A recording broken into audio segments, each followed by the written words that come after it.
first start by welcoming everyone to the sixth webinar in the Rising Together series. And before we get into our settler acknowledgement, we'd like to turn it over to our moderator, Sheetal, who will give you an overview and an introduction to the platform we're using this evening. Sounds good. Thank you so much, Jan. And thank you, Faye. Welcome everybody to Rising Together, Women for a Just Economy. Bienvenue tout le monde à Agir Ensemble, les femmes pour une économie juste. Tonight we are in our fifth webinar, and our topic today is integrating core principles of a feminist economy. Alors ce soir, c'est le cinquième édition de nos séries webinaires et le thème ce soir, c'est intégrer les principes fondamentaux d'une économie féministe. I just want to orient you all to the technology tonight. At the bottom of your screens, you will notice that there are several buttons. There is a chat button, which many of you have already begun to use, and that's where you can chat with one another, where you can share links, and where we will also share links with you. Based on what each of our presenters have shared with us. Then there is the Q&A button, and that is where you ask questions directly to the speakers. Feel free to pick your language of choice, whether that's French or English, and we are happy to feed those questions to the presenters. Beside that, you will see a closed captioning button, which is where you will find closed captioning. And then last, you'll see a little globe for interpretation, where you can choose the language you would like to listen to, English or French. Je vais juste répéter un peu en français parce qu'on a quelque chose de technologique à discuter en avance de commencer. On a quelques boutons en bas de vos écrans. Il y a un bouton pour le chat.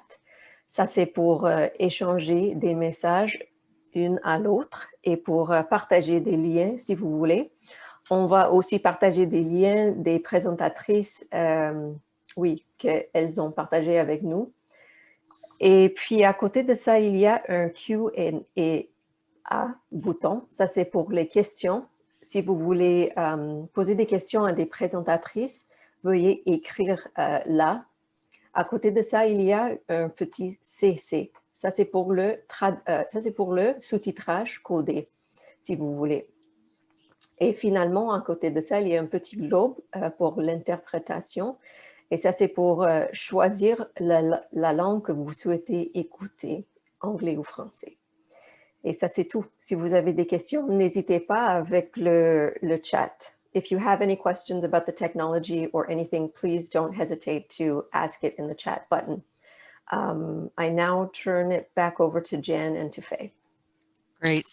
Thanks very much, Sheetal. And so as we opened this evening's webinar as part of this Rising Together series, we always start with a settler acknowledgement of our obligations to work towards truth and reconciliation personally and collectively. We're holding this webinar across all of Turtle Island, coast to coast to coast. And my name is Jama Borowy. I'm the daughter of a second generation of a white settler and a first generation Polish settlers. Their immigration was driven by poverty in their homeland, and they became workers on this land. I commit to my obligations as a settler to learn and to take greater action in support of Indigenous struggles.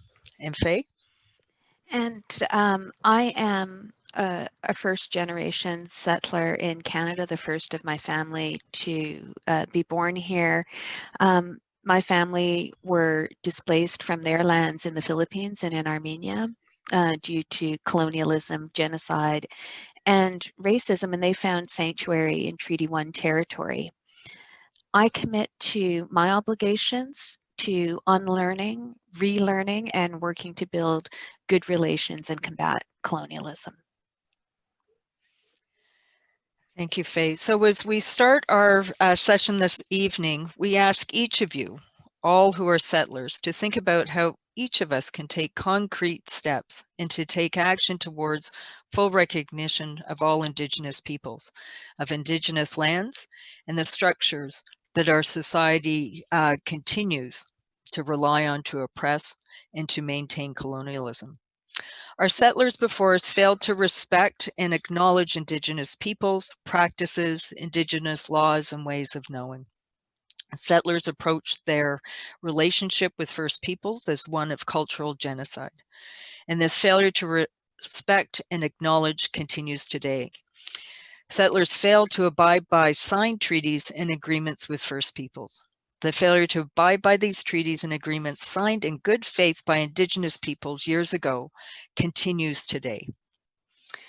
As one small act towards learning the truth of these lands, we acknowledge the land we're meeting on is the traditional and unceded territory of many, many nations. We honor the First Peoples who have lived on Turtle Island for thousands of years, and we acknowledge the enduring presence of Indigenous peoples in these areas for time immemorial. And from where we started this webinar, which is now called this urbanized areas of what the settlers call Toronto, we recognize it's home to many diverse First Nations, Inuit, and Métis peoples.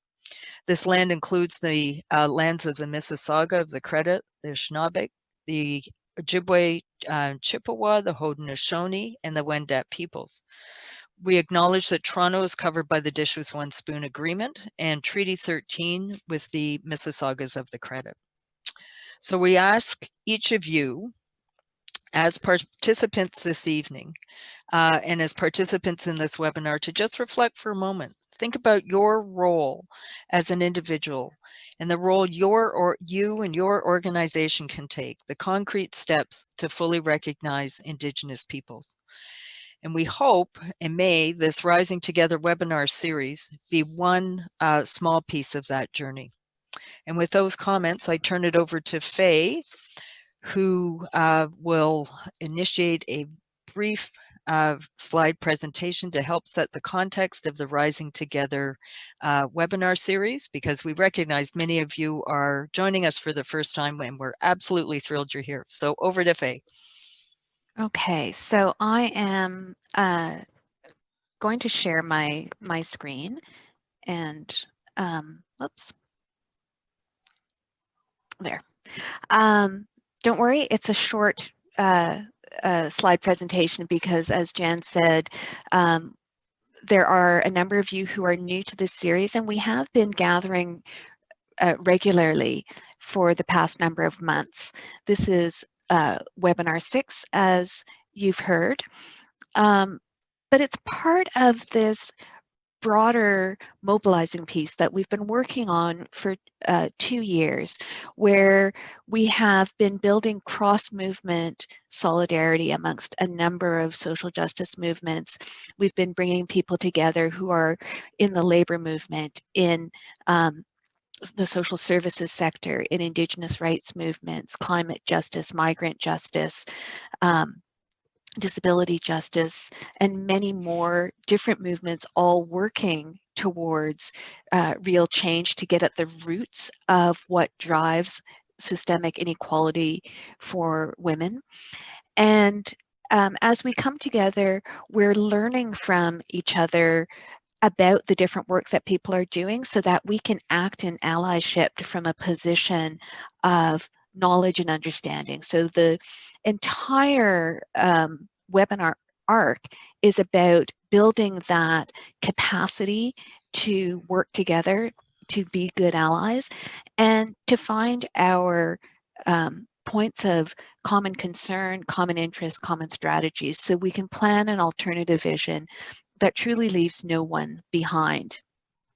As we've been doing that through each of our webinars, we've been looking at many of the deep roots of women's economic inequality, whether it's ableism, austerity, the cult of flexibility and indecent work, attack on union rights, undervalued care work, systemic racism, colonialism, and all of it sitting on a predatory approach to the planet. And we're finding the links between all of that. where justice lies. When we our previous webinars, we have looked at where different communities are and how they've been affected by COVID. We did a deep dive into the care economy, into decolonizing the economy. We had a session of strategic discussions based on learnings coming out of those first wave of webinars. And our most recent one was on anti-oppression and the green economy. What we're doing today is we have speakers who are coming from a number of those different perspectives. So you're going to get a sort of rainbow of perspectives. But as you'll see towards the end, we'll be talking about what it is that we need to do to build connections across our movements.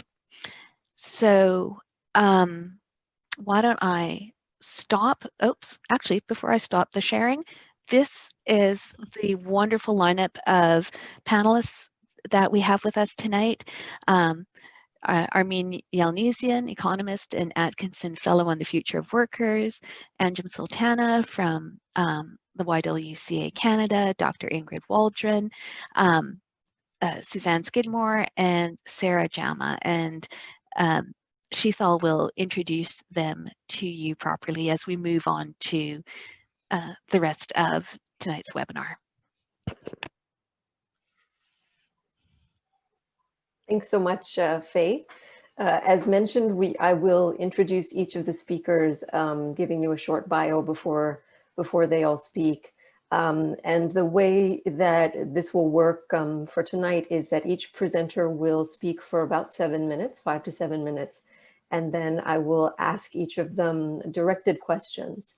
And you as audience members are also free to ask questions in the Q&A box, and we will do our best to feed them to the panelists. Je vais juste répéter ça en français que ce soir, chaque présentatrice va parler pour à peu près 7 minutes et après ça, je vais poser des questions à chacune et vous pouvez aussi poser des questions avec le Q&A. Et merci beaucoup. So without further ado, it is my great pleasure to introduce Armen Yanisian. She's the Atkinson Foundation's Fellow on the Future of Workers. She served as Senior Economic Policy Advisor for the Deputy Minister at Employment and Social Development Canada from 2018 to 2019. She was Senior Economist for the Canadian Centre for Policy Alternatives Inequality Project from 2008 to 2017. And she provided weekly business commentaries on CBC Radio and CBC Television from 2011 to 2018. She's the past president of the Canadian Association for Business Economics. It is my great pleasure to introduce Armen Yanisian. Thank you so much, Sheetal, and thank you to Faye and Jan and all the organizers of this tremendous series. We really need it, and I'm very appreciative of being part of it.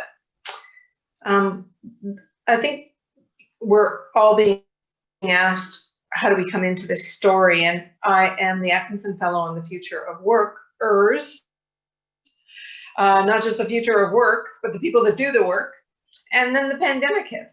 And when the pandemic hit, we experienced the first she session in history. I coined the term in March because historically all recessions are he sessions. They start off with more men than women losing jobs. And the initial period of recovery is actually a she-covery as women pick up lower paid jobs in the service sector, because the men that get laid off are traditionally in the goods producing sector, like manufacturing or construction or mining, get paid a lot better than most of the jobs that appear in the service sector. And they don't want to do that job, but the women pick it up because it stabilizes household income. And that was the pattern for decades in the 20th century until we hit this pandemic. And going into the pandemic, half of all employees in Canada were women. So historically, when you're trying to go from he session to she-covery to he-covery, public policies in the last 20 years or so facilitated he-covery with shovel-ready infrastructure projects to stimulate the economy and get boy jobs for the boys who lost their jobs. But this is so different. We stopped the economy to be able to contain the contagion. And the part of the economy we stopped was what we deemed to be non-essential. So that included, of course, traveling, the travel industry, bars and restaurants, gyms, hair salons, nail salons, some retail. Importantly, we also shut down schools and childcare to contain the contagion. All of the sectors I just mentioned to you are female dominated, and most of them, not including education, at least when it comes to schools, most of them are low paid workers. And they are predominantly low paid workers, people of color, immigrants, but the big takeaway is they're mostly women's jobs. So there's no easy path back to those jobs because they're low paid work because they take place in marginal, in companies, in small businesses that are marginally profitable. And the pandemic has reduced volumes of business. So there's a bunch of businesses that will not be making it to the other side. But unlike male workers, the choke point for women's recovery is also childcare. You know, it took us, we had 6 months to prepare for safe school reopening and restarting childcare. And that's really important because, as I said, half of employees are women and somebody's got to be looking after the kids. But it did not happen. The provinces absolutely dropped the ball on safe school reopening, and they've been twiddling their thumbs as childcares have been shuttering or operating at very low capacity. And that creates impossible choices for women because of the lack of safe places to put their kids. The lucky ones that can work from home are also the lucky ones that are doubling and tripling their workload with homeschooling and childcare, both unpaid. You know, the pandemic actually revealed the essential economy is underpinned by the caring economy. And of course, women do most of the care, both paid and unpaid. Not all women have kids. I get it. We're talking about a she session and a feminist recovery, and not everybody has kids, but so many do. And so many women are involved in the provision of care for everyone. So the feminist recovery is absolutely impossible without acknowledging the paid and unpaid caring obligations of women. And that just is going on and on, the ignoring of this very unusual set of circumstances that choke point to the recovery.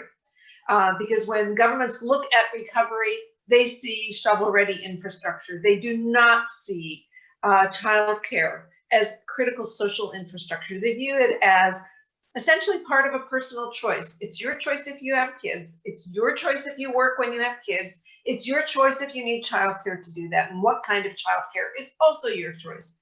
So that leaves it completely market-driven, unlike public schools. And because it is market-driven, and because so much of childcare, whether it's for-profit or not-for-profit, is run like a small business, it is caving under the weight of pandemic economics. Much of it is shuttering, and we're definitely losing capacity. And governments are doing nothing. Sound of crickets. So we are now poised to have governments that are very eager to have the economy reopen again so we can get back to normal. And I'm doing that in air quotes. Doing nothing about one of the key choke points to that happening. And women are poised to be on the verge of setting back their gains in inequality in the paid workforce by decades. But let me be absolutely clear. This aspect of the future of work is more than just a feminist concern. It has huge macroeconomic implications. That's because the economy is driven by household spending. 57% of the economy before the pandemic was chugging along because of household spending. And within households, families with kids, households with children under the age of 18 is the single biggest block of households. And they're the ones that spend the most.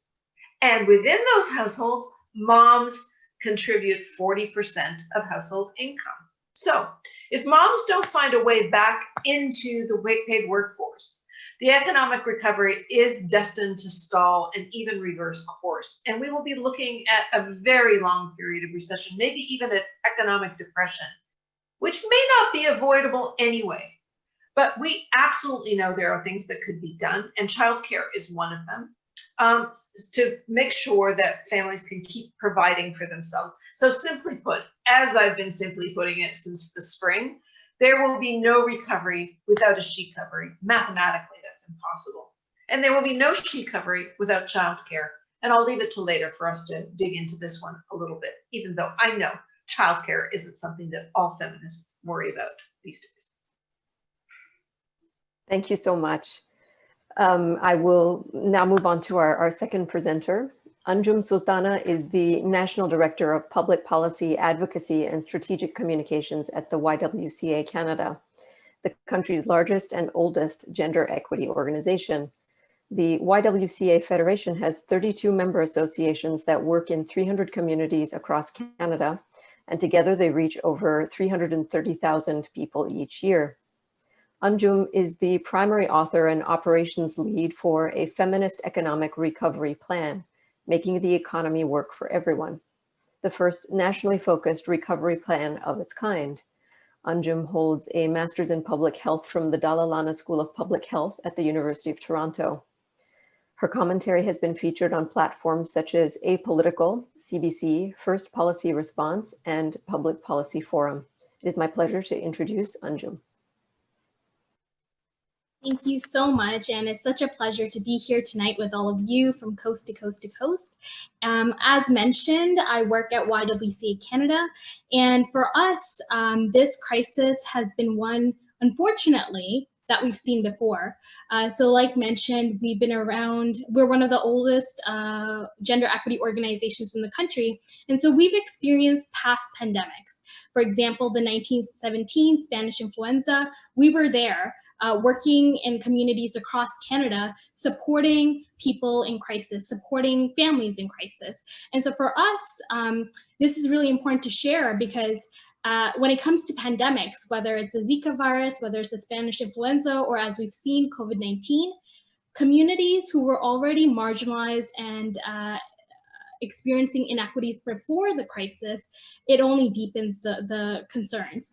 And another aspect of the work that we do, because we're in communities across Canada, from Vancouver to Yellowknife to St. John's to Halifax and beyond, we see when policies and programs and practices do not work. And that's part of what we've been doing since this pandemic hit. So on March 11th, when the World Health Organization called COVID-19 a pandemic, our colleagues from coast to coast to coast started convening and strategizing and mobilizing on how we can support communities in crisis, and also continuing to deliver essential services, whether it's housing and shelter services for people escaping violence, gender-based violence in particular, or emergency childcare in the early instances of the pandemic. And then as public health precautions started to relax, childcare to restart the economy, as Armine talked about earlier. And then also when people were losing their jobs, in particular women workers in March, April, May, and even now, oftentimes they come to a YWCA to seek support around employment and training and services to get back into the labor market. And so because of this, we were really, working on that emergency response, but also thinking about the long-term view. And in the work that we do, it's grounded in the evidence, grounded in the lived experience of the communities we serve, and also thinking about what are the realities reflected in our service delivery expertise and experiences. And so when March hit, we were in crisis mode, but in middle of April, we actually saw an incredible plan come out of the state of Hawaii. It was the first feminist economic recovery plan, and it offered a bold vision, a vision for how we can build back better with gender equity at the core. And for us, when we saw that, we thought, we work across the country, we're grounded in community. How do we leverage these insights, leverage what we're seeing working and not working to develop those evidence-informed recommendations? So a few months later, after 8 to 12 weeks of work, we put together the first ever feminist economic recovery plan. And I'm really proud to say, we had incredible leaders in this country like Armine on this panel, as well as Catherine Scott, who I see is in the audience from the Canadian Centre for Policy Alternatives, and 20 other folks across the country, also provide their expert review and insight. And this plan, we've seen start to take gather momentum. And so when we launched this in July, it's something we were working hard on pushing across the YWCAs we have in our network across the country. So Vancouver was starting to talk about feminist recovery in British Columbia. Our colleagues in St. John's are talking about feminist recovery in their community. In Niagara, we're seeing conversations about feminist recovery at the regional municipality level. And for us, we also saw on September 23rd, when the federal government put out their throne speech, a commitment for a feminist and intersectional approach to post-pandemic recovery and post-pandemic response and recovery. And we also saw, as Armine pointed out, around commitments around nationwide early learning and childcare. And we also saw conversation about a national action plan on women in the economy. But words are nice and words are helpful and they point us in the right direction. But what we actually need to see is measurable change in people's quality of life on the ground.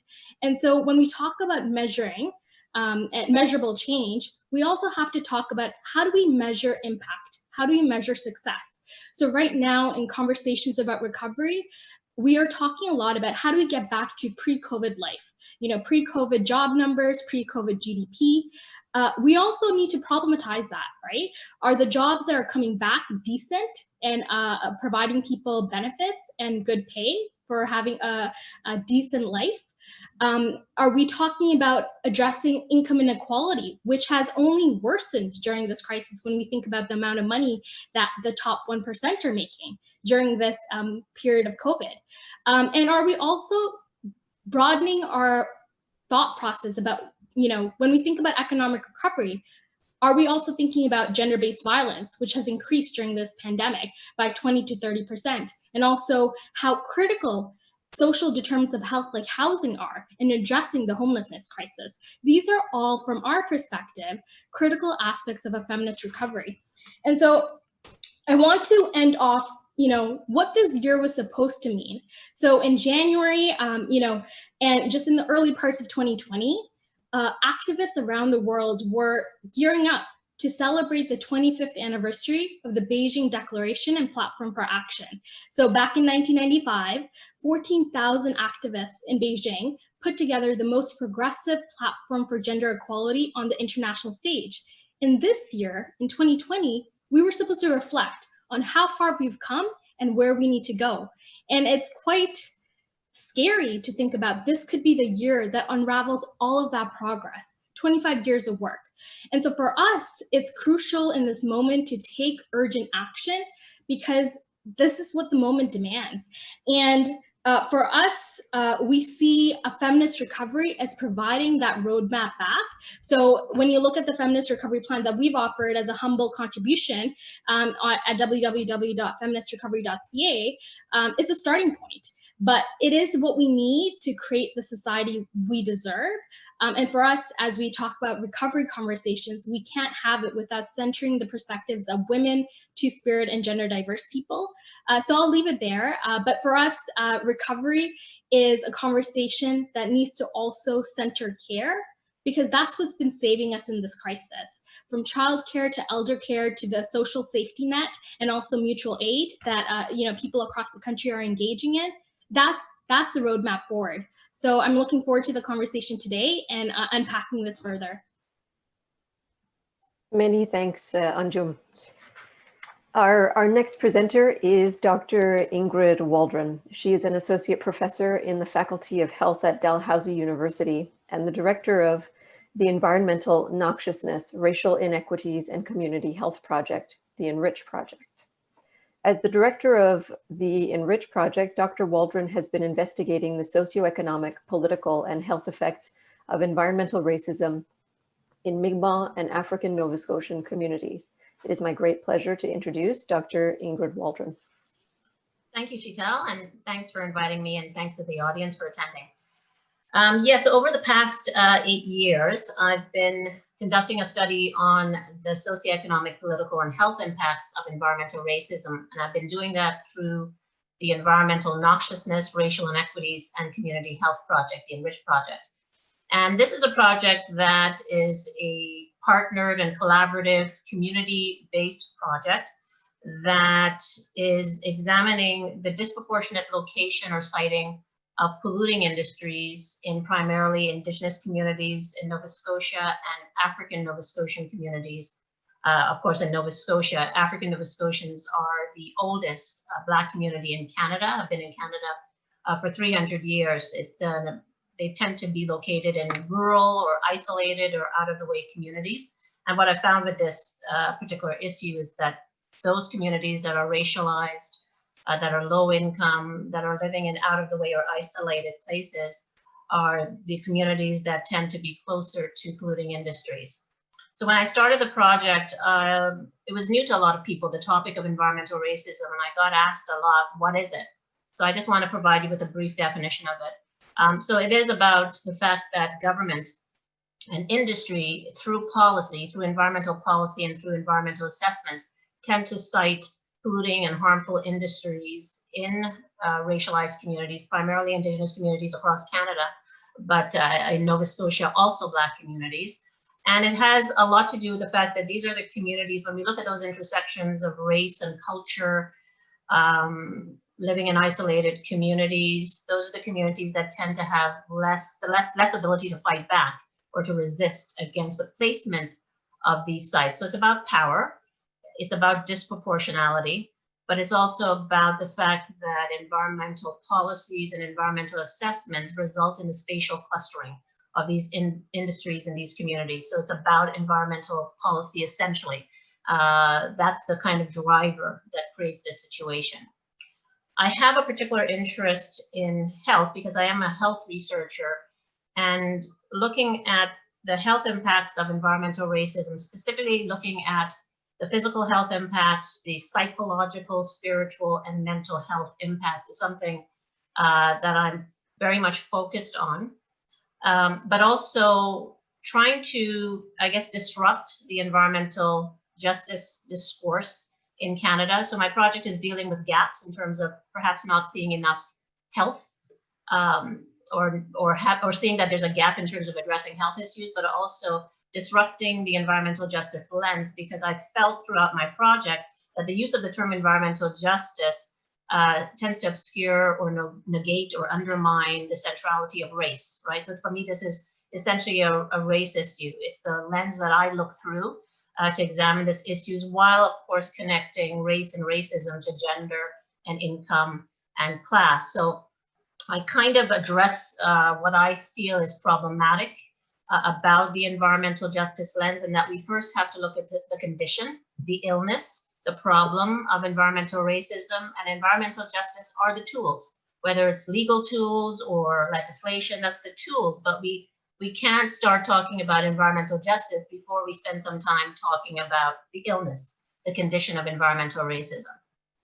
The other gap, as I mentioned, is the gap in health. When I was reviewing literature on this topic when I started 8 years ago, I felt that there wasn't enough information on the health impacts. And certainly when I visited government, they wanted proof from me that this is an issue that's connected to health or mental health. So what I've learned in doing the project myself, but also reading literature from scholars who have been involved in this work for the past 20 years, that there are real significant health impacts that are connected to these toxic industries. What I found in Nova Scotia specifically, and of course across Canada, there are examples of environmental racism, certainly in Ontario, when we think of Anjum First Nation, near Sarnia, Ontario, and Chemical Valley, that's a community that has high rates of respiratory illness, high rates of cancer. Community here, Pictou Landing First Nation, here in Nova Scotia, extremely high rates of respiratory illness and cancer as well. And the Black communities, African Nova Scotian communities, have similar issues. They would say that the landfills in their communities have certainly increased the incidence of cancer and respiratory illness. But I also, as I said, want to put a gendered lens on the issue because women, but Indigenous women and Black women experience environmental racism in very specific ways. The first way in which they experience it is that they are the people who tend to be on the front lines, which is something that I started to question as I continue to do the work. Why is it that women tend to be on the front lines of this issue? They're the ones who are kind of taking up arms and addressing the issue. An Indigenous woman said to me, that's part of our role as Indigenous women. We are life givers, so it's our responsibility to protect the water and to also protect the land. So this is just a job, this is a role that is given to us, and it's not something that we regret. We see that as our role. And for Black women, I think Black women have always been leaders in their communities, leaders in their families, and I think they take up arms as well for similar reasons. So in looking at the gendered aspects of environmental racism, I have noted that in Indigenous communities specifically, that there are high rates of reproductive illnesses, specifically reproductive cancers and early onset menopause, infertility, and just a general inability to provide a safe and healthy environment for children. And certainly we see the same thing with African Nova Scotian communities and Black communities, that the experience of environmental racism, but the experience of environmental health inequities are extremely gendered. So that's the work that I've been doing for the past 8 years, and I can speak later about some of the ways, the multi-method ways that the intersectional, intersectoral, and multidisciplinary ways that I've been trying to address this particular issue in Nova Scotia, but in the coming months, also in the rest of Canada. Thanks. Thank you so much. Our next speaker is Sarah Jama. She is a community organizer from Hamilton, Ontario. She is co-founder of the Disability Justice Network of Ontario, DJNO, and holds a social sciences degree from McMaster University.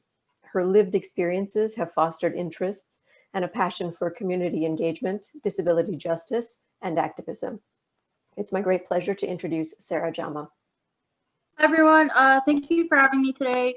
As was just said, I'm based out of Hamilton, Ontario, and that's primarily because Hamilton has the largest density of people with disabilities in the province. And I'm going to be talking to you today about why it's not possible to rebuild our society or talk about a just recovery without centering disabled people.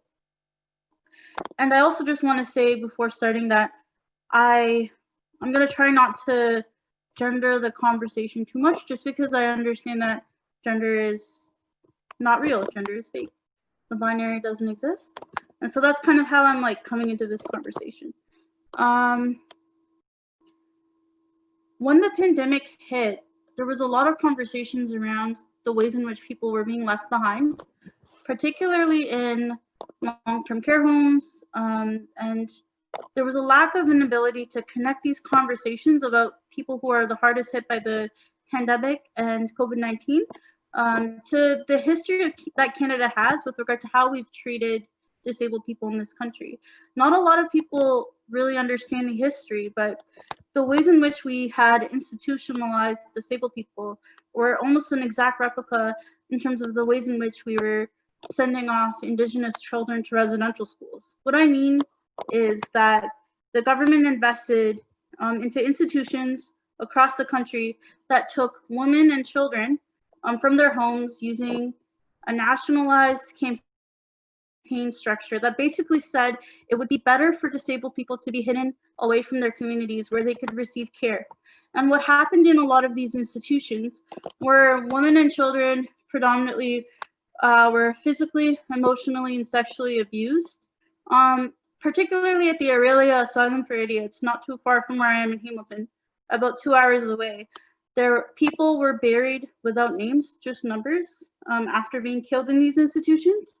And there's a huge burial site that still stands there of all these unnamed women and children who were disabled.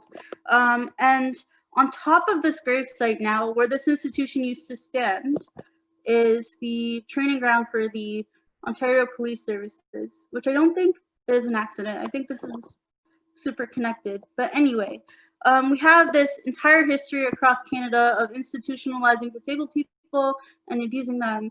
I'm also thinking about the Ross and McDonald School of the Blind, and the last institution closed in the early 90s. So this is a very new history that we have that doesn't really get talked about. I'm also thinking about things like the Alberta Sterilization Act, which forced Indigenous women and women with disabilities they could be sterilized against their will, knowledge, and consent, right? And these policies were directly influenced by Nazi Germany. This idea that certain people don't have reproductive rights on the basis of ableism. And language of ableism can't be removed from colonialism as a whole, because it's the same language that we have heard throughout history to say that people who are different, who don't fit the standard in terms of what white, cis, straight, able-bodied people should look like or act like, don't have the right to exist in this country. And this kind of conversation still exists today, although not as directly. It's you can see it in the ways that we fund who gets to live and who gets to die in this country. So I'm thinking about the prenatal screening of Down syndrome and how more funding goes into the prenatal screening of Down syndrome itself than money that goes into the adult life of people with Down syndrome. And I'm pro-choice, but I'm pro-choice in life and in death. And when you have entire institutions deciding who gets to live and who gets to die financially, it's telling you something, right? That our government thinks certain people don't have the right to exist in this country. I'm thinking about the rhetoric that Doug Ford was sharing before he got elected, saying that he didn't want an autistic group home built in his neighborhood. I'm thinking about the fact that disabled people are the hardest hit by the pandemic. 80%, according to data collected by Nora Loreto, of the people being killed in Canada by COVID-19 are disabled people in long-term care homes. And I think that these connections keep on happening because disabled people are the antithesis to capitalism itself, in the sense that not everybody who is disabled can work, right? And look at how we treat over and over again people in our society who aren't deemed as productive, people who can't contribute to the economy in the same way as everybody else. And rather than have that conversation, our governments are focused on how do we get disabled people to work equally? Well, the conversation about disability justice moves away from this general liberal conversation around access, because a lot of us aren't interested in being able to equally spend what's in our pockets and stores for the good of the capitalist agenda in this country. A lot of us want the right to exist freely and equally.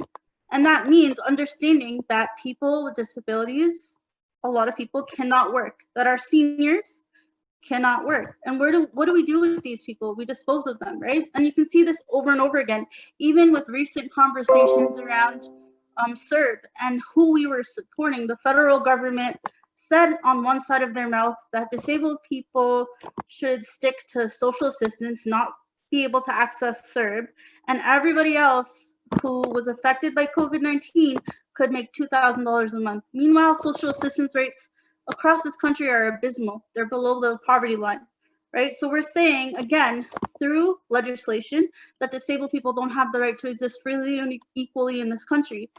On the other side of their mouth, they talk about affordable housing, but they don't really talk about accessible affordable housing and what that looks like for some of the hardest hit in our communities or our aging populations.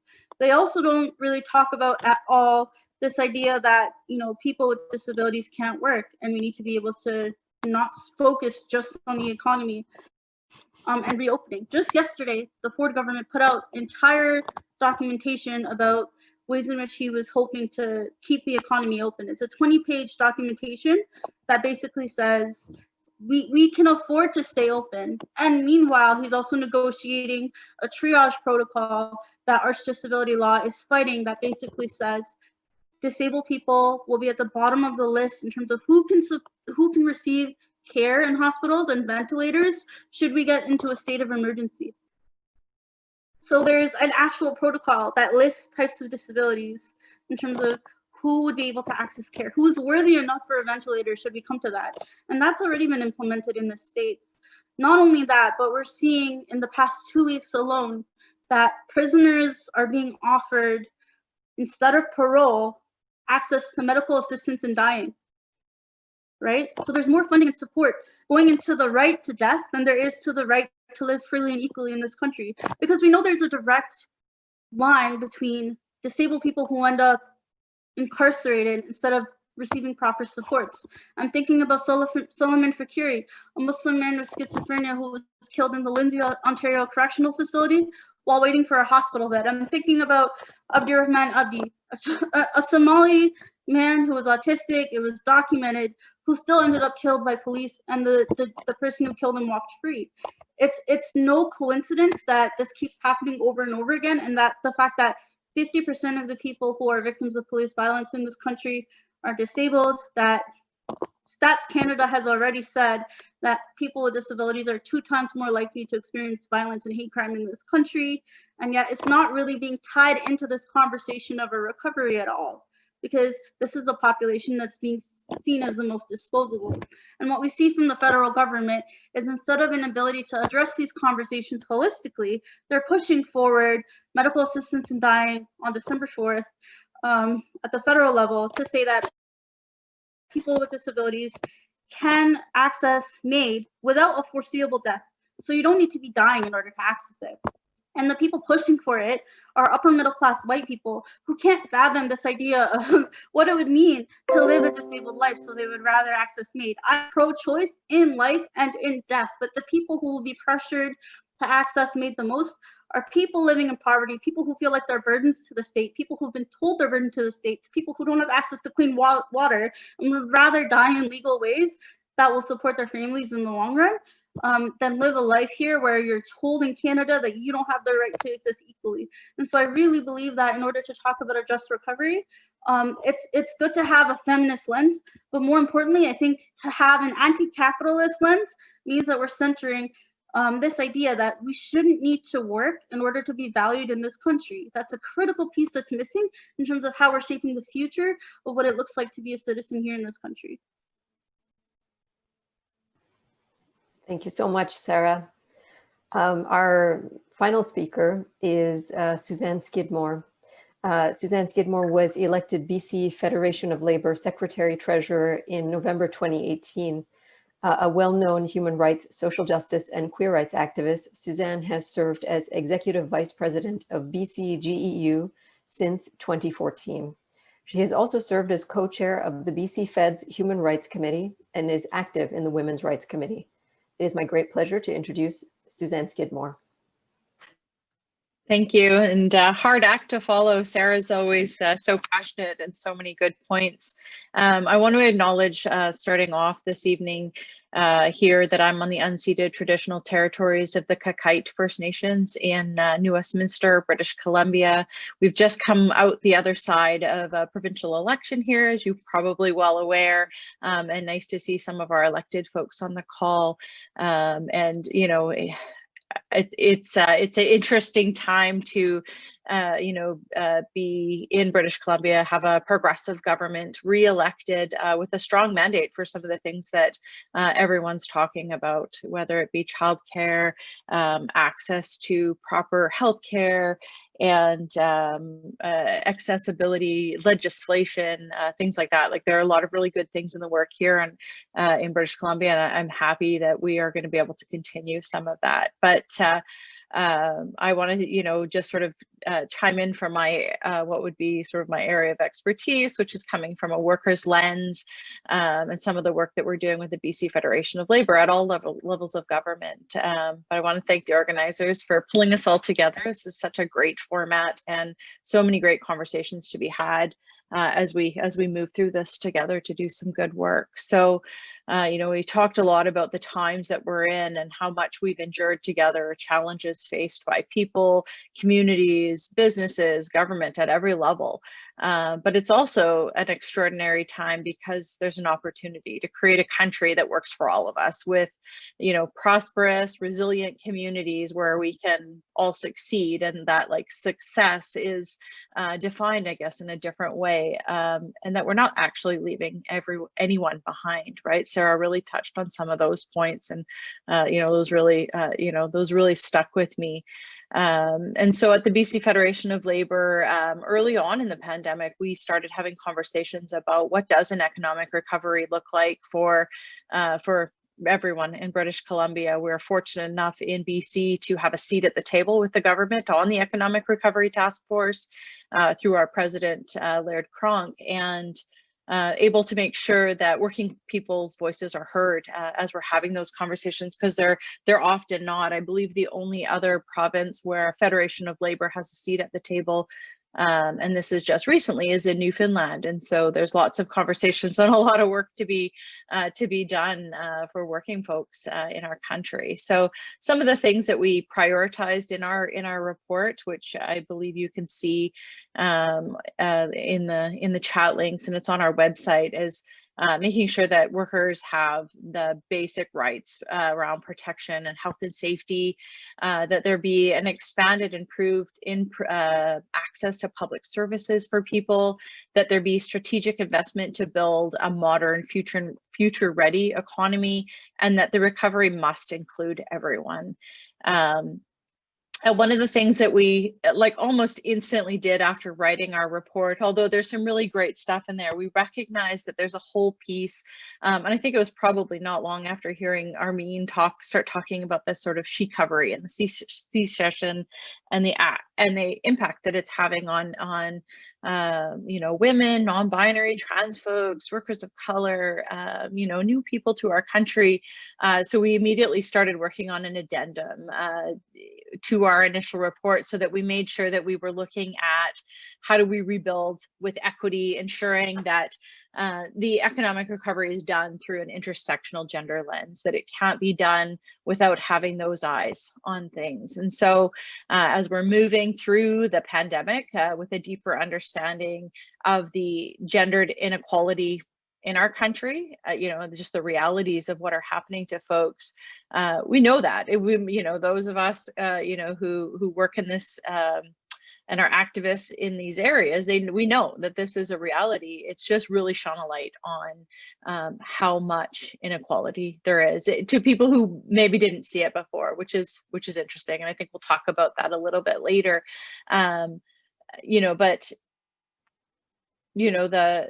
The impact of the pandemic has come at such a high cost, right? It's exacerbated the inequalities in so many different ways. And it's also, magnified the division of wealth, privilege, and power, right? It's, we watch the wealthy continue to get wealthier, right? And working folks continue to struggle, and that the bridge between the two keeps getting bigger and bigger. And, housing accessibility and access to, healthcare and childcare and all of these things across the country continue to get harder and harder. So, as schools and childcare centers closed their doors across the country and parents stopped working outside of their homes, the domestic workload increased dramatically as well. And we know that the burden of that landed unequally. So we see multiple studies that you can reference in the report on our website that have shown that women have taken up by far the majority of that extra work. And women are in many areas of the frontline work as well. And so these are often jobs which are low paid positions, less job security, less authority, less agency and self-advocating for workplace safety. And so we're seeing it on both ends of that scale. So we see the impact of long-term care workers, where the virus has been most devastating. It's true of healthcare workers, grocery store workers, educators, and so many other, impacts on those that are working the front line.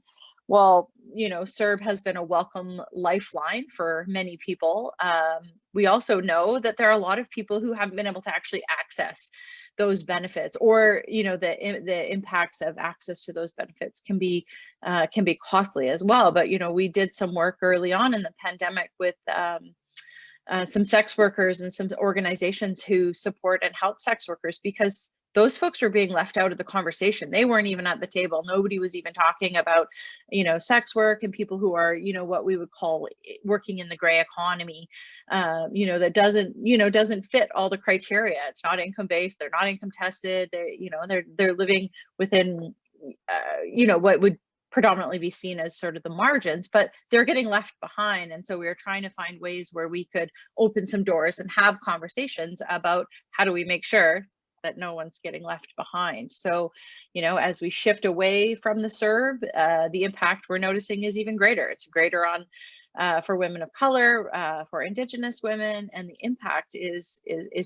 heavier on those folks. And you know, there's, I mean, there's so many impacts we're seeing. We can see them. You just like open up any social media, watch the news, go for a street, you know, walk anywhere in your community, and you'll see the impact of these things.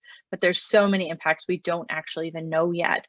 And part of that is because we don't have access to information, right? Access to properly collected data, race-based data, gender-based data with regard to health and all of these things. And so, you know, being able to actually understand, you know, sort of where we were, where we're going, and where we need to go, you know, it's going to be challenging, and we need to keep pushing open those doors to make sure that we actually have access to that information. So, you know, I think back to about a decade ago, you know, 2008, in the wake of severe global recession, many governments adopted, you know, recovery plans that, you know, emphasized large and unconditional bailouts for corporations, but they failed to focus on people, and they failed to recognize that existing social and the economic inequalities that already existed, or they just disregarded them, and that may be true also. You know, the result was that many who needed the help the most were left behind in what was deemed recovery. I'm quoting that, so you can't see in my funny back screen hiding my spare bedroom, but you know, people were left behind, and who benefited the most? The wealthiest people, right? And so this time we need to get it right. We have an intersectional lens on how we move forward to see how the impacts are having on people on the pandemic, who's most affected, and what is the most equitable response to it. And we need to do that with greater clarity. We need to make sure that we're looking at this in a fulsome way. So we're in the middle of a crisis unlike any other that we faced before. This pandemic has been especially hard for women, trans and non-binary people, especially those you know, folks who are you know, from different communities, marginalized in various different ways. All the speakers have talked about that already. And those people need to be at the center of the recovery. They need to be at the absolute forefront of the conversations. They need to be at the table.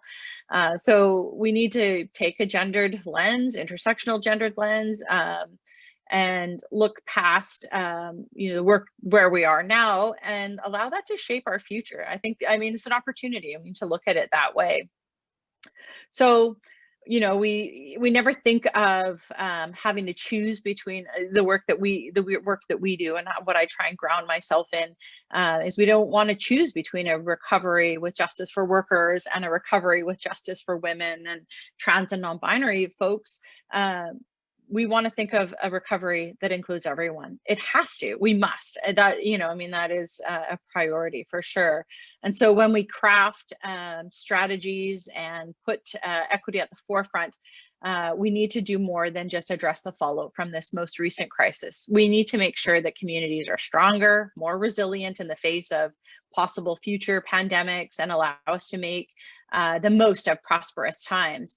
And so, you know, we know this pandemic has been hard and it's been terrible on so many, but I would hate to think that we paid such a steep and awful price without learning anything from it. So we can come out of this wiser as a country, stronger as a movement, and fairer as a society. But it only happens if we commit to recovery that includes everyone. So yeah, we'll get on and take some questions now. Thank you so much, Suzanne. Well, you have, you know, laid the groundwork for my question, the question I will pose to all of you next. You've started to discuss some of the strategies that we should take, and that you are all taking in your respective fields and with your communities. I'd like you to discuss some of these nuts and bolts strategies, if you could, with respect to each of your communities. In other words, tell us about these very practical on the ground steps that you take in order to create this world that we want to see. At this point, I might, you know, change the order of speakers just to let you know. So I'm going to call upon Ingrid first, and then Armine, Sarah, Anjum, and Suzanne. So I'll begin with Ingrid. You're still muted, Ingrid. Sorry. So one of the things I'm looking at right now is environmental racism legislation.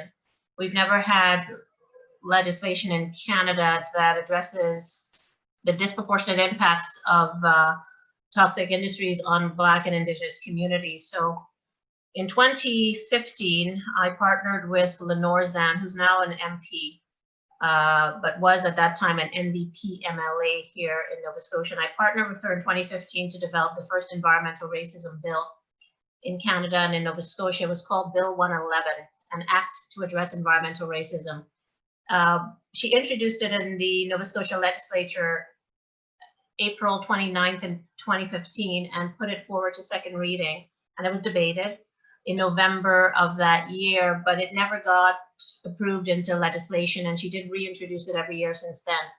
So this year, just before COVID hit, she contacted me in February and she said, what do you think about us modifying that 2015 bill and turning it into a federal bill that we could introduce in the House of Commons? And I said, yeah, that would be great, because that's a bill that would address environmental racism, particularly impacting Indigenous communities and the issues around pipelines across the country. So that's, to me, a better bill, a stronger bill.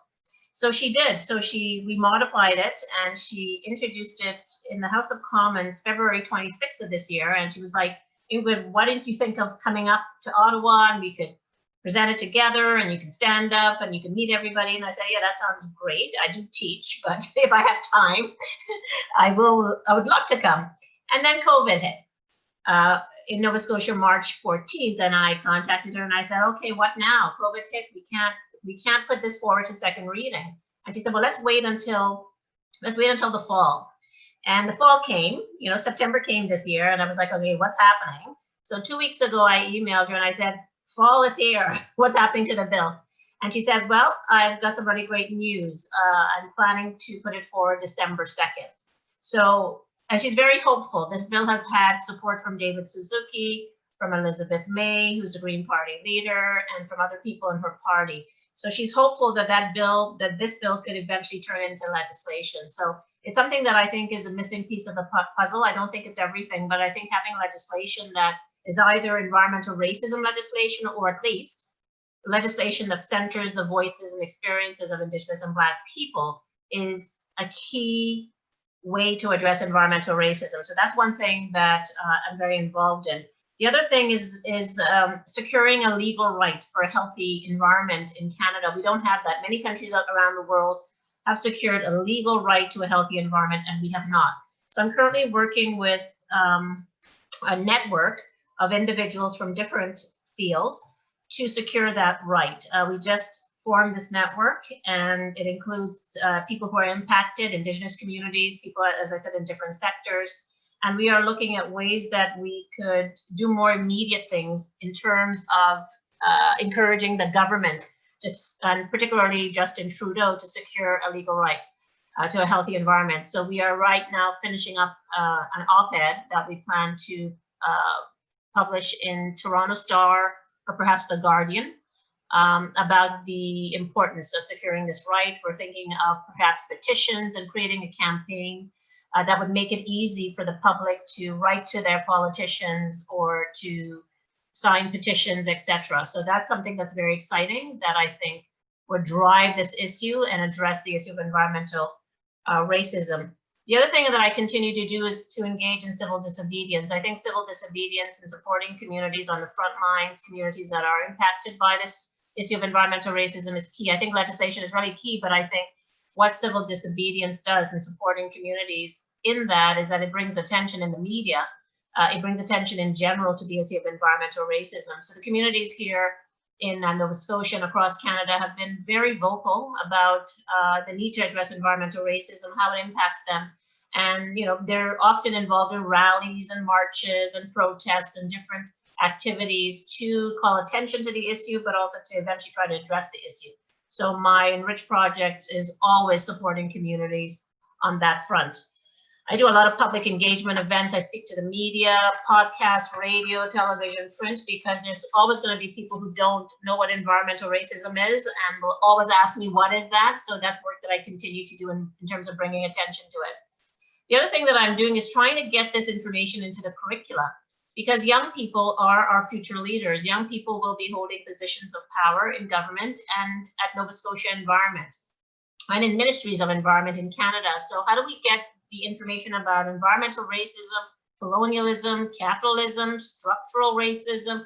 How do we get that into the curricula? Because really in Nova Scotia, and I have a feeling in Ontario and other parts of Canada, students are not being taught about these issues. They're not being provided with a critical analysis on these issues. So one of the things that I'm doing is working with an organization called Let's Sprout.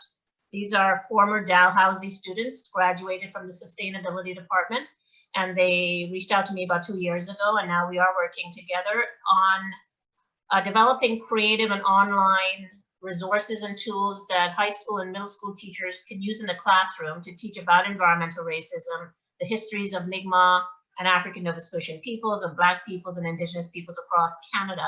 That's our short-term goal, is to create innovative tools. So when I say innovative tools, I'm talking about music, graphic art, poetry, essays, short stories, because young people, most young people, or some young people, like to learn about issues in creative ways. So how do we create those online tools to engage them and for teachers to use those tools in the classroom? In the long term, what we want to do is transform the curricula. If this information is not being taught in the high school and middle school curricula in Nova Scotia and in Canada, how do we change that? We did an environmental scan of the curricula, and we did find that there were gaps around these issues. So in the long term, what we're looking to do is to embed these issues by collaborating with communities, the communities that are impacted. And before COVID hit last year in October, we did have a workshop with affected communities to ask them, what do you think should be in the curricula? And we were planning to do additional workshops, and then of course, it halted because of COVID. But this is our future goal in order to kind of get that information into the high school curricula. And of course, there's a film. There's Something in the Water, which is on Netflix, based on the book that I wrote on environmental racism. That has been key because it's been key in terms of inspiring people. I have heard from people around the world saying that the women in the film have been inspiring to them, and people are often interested in engaging in this issue or wanting to act on the issue because they're inspired. So that film has been really key in terms of sharing information about environmental racism in Nova Scotia and in Canada, but also inciting people to action in some way, whether it's now or in the future. I feel that people are excited, or people have told me that they've never heard about this issue, and now that they've heard about it, they're shocked that it's happening in Canada, that it's in Nova Scotia. They're from Nova Scotia and they never heard about it, and many of them want to act on it. So those are some of the issues that I'm dealing with, and how I'm trying to deal with it using a multi-method, multimedia approach, engaging with anything. I'm somebody who's kind of open to anything, open to any partnership, as long as it makes sense. And understanding that the topic of environmental racism needs to be addressed in multiple ways. And while some methods might seem less significant, like education, or like holding a workshop or a public engagement event, I have found over the past 8 years that every single thing that I've been involved in has been really key in getting me to the next stage. So continuing to think about how can I address this in a different way, in a creative way, in a partnered way, is one of the goals of the Enrich project. Thank you so much, Ingrid.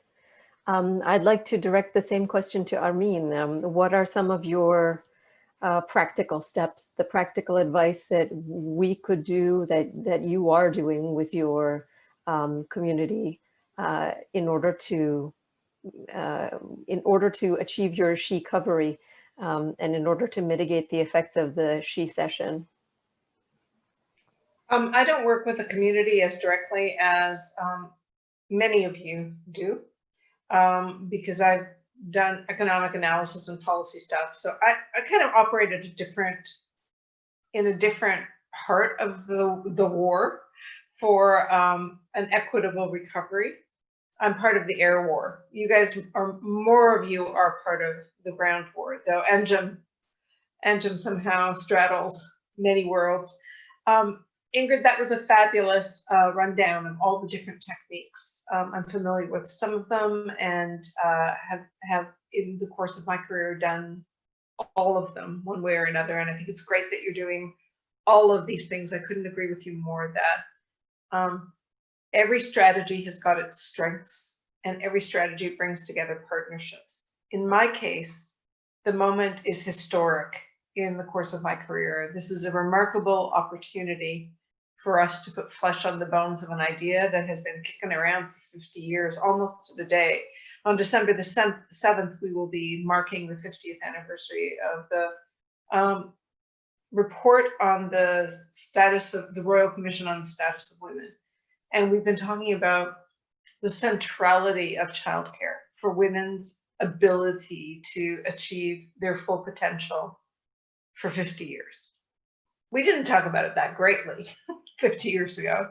And it's been a halting conversation. Sometimes we seem to make headway on it and then we take 2 steps back or maybe a mile back. But at this moment, we really do have an opportunity for federal action. And we have an opportunity not just to spend more money on childcare and expand the status quo. We have the opportunity to build something brand new, a system. This is not just about getting mommy back to work. It is about helping our youngest learners maximize their potential if we do this right. And more governments are understanding that that is going to be critical because on the other side of this pandemic, we are going to be dealing with population aging. You know, it's a major challenge. It's going to be unlike anything any of us have experienced. Seniors are going to be making up 1 in 4 Canadians. We are going to need all hands on deck. People talk about the future of work as if it's the robots eating all of the jobs. We are going to need more workers, and we are going to need to maximize the potential of the people that we have. You know, today, child poverty rates run between 10, 30, even 50% in some communities. And we cannot quickly reduce poverty rates effectively, but we can very quickly and effectively help every child become learning ready when they enter school and learning supported as they go through school. And that will maximize potential, not only for those individual kids, but for us as a society, and that will improve everybody's quality of life. And that's the pivot that is taking place right now. I want you all to stop and think for a second that, you know, Sarah's comment that we shouldn't be pushing for capitalism like it always has been, right on, and it is changing right in front of our eyes. Now, there's no guarantee that we will complete the pivot, but the very foundation of what an economy is for is being questioned, as it was in 2008 in the wake of the global financial crisis. And Sarah is right, we just threw money at building back up the status quo, but the pandemic is causing us, as I said earlier, is revealing how the essential economy is underpinned by the caring economy. And the caring economy is underpinned by the planet. Just the raw, like, physical existence comes from the planet initially. You know, I did in the middle of the pandemic, the National Film Board created this incredibly creative system, a series of 4 episodes. I was asked to be the narrator for 1 of 4 shorts. The series is called The Big Reset. And the short I was narrating was a 3-minute claymation about how we can reimagine the economy. And it's so much fun. It's like such a fun thing that, like, I wouldn't have had the creativity to do this, but I really encourage you to think about the economy differently. And that's what this project helps us do. It helps us imagine the pivot. You know, the last 50 years has been about governments trying to attract capital so we can have a bigger economy.